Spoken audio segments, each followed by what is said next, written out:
High-tech gadgets are big on many kids' Christmas lists every year, but for one boy in Keizer, all he needs to keep him occupied is an old-school Rubik's Cube. And as we saw, he's hoping his cube-solving skills could take him all over the world.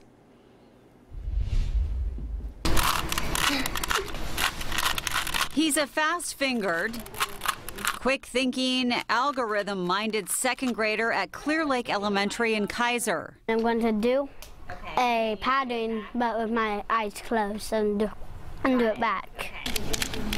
7-year-old Wyatt Isom picked up an interest in solving Rubik's Cubes just 3 months ago after he saw it on YouTube. You know, the cool thing is even once he figured out how to do it, you know, he didn't stop there. He wanted to find other ways to do it and different designs to do it and how can I do it faster, and that was really neat.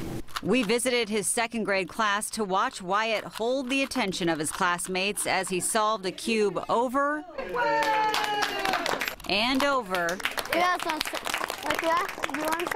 and over again, all within minutes and sometimes with his eyes closed. He says he thinks the cube, or even the pyramid, is just more interesting than, say, a smartphone. I think it's cool because it takes longer and you have to figure stuff out. It's like a maze. His cube-solving skills have elevated Wyatt to a celebrity status among his classmates. I think he's really good at it, and he's very good at math, and those things have patterns and math inside of it.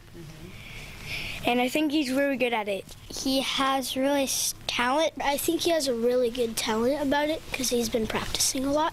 Wyatt's headed to a Rubik's Cube competition next month in Eugene, and he's hoping his skills will take him to Japan for international competitions. For now, though, he'll continue to impress us here at home, even attempting to teach others how to do it. So, okay, so you've got 2 reds right here. So would you... You would go like this.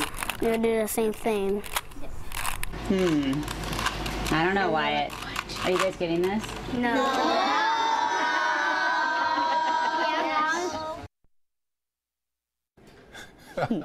Yeah, way to go, Wyatt. Yeah, seems really cool. He's smart. Did you figure out how to do it? No. Okay. Never. Well, thank you.